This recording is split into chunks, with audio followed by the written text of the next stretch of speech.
Bakit ba may goal? Bakit ba kailangan mong magkaroon ng goal sa buhay na ginagawa natin sa araw-araw? Pag sinabi kasing goal, ang goal kasi ang purpose nun is makuha.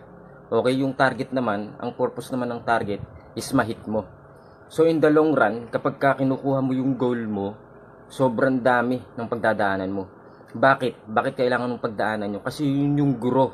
Doon ka mag-grow, doon tayo matututo. Doon tayo tinuturuan para pag narating natin yung success o nakuha natin yung goal, so kaya natin i-handle, alam natin kung paano siya hahawakan yung success na yun. Kasi kung hindi ka dadaan sa proseso, alam mangyayari, hindi ka matututo. Walang rekta makapunta ka sa goal mo. Kailangan dumaan ka dun sa proseso, step by step na ituturo sa'yo para magawa mo yung proseso na yun papunta dun sa yung goal, toward our goal, di ba? So importante 'yun, yung dumadaan tayo sa maraming mga trials, pagsubok o mga alalahanin na parang nababalisa ka, parang hindi ko kayang gawin 'yan. Ano ba yung kailangan kong gawin diyan?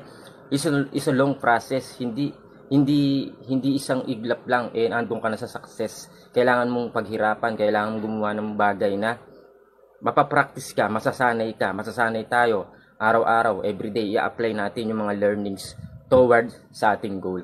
So yun yung pinaka-importante na malaman natin, ano ba yung goal ko? Ano ba yung dapat kong gawin para marating ko yung goal?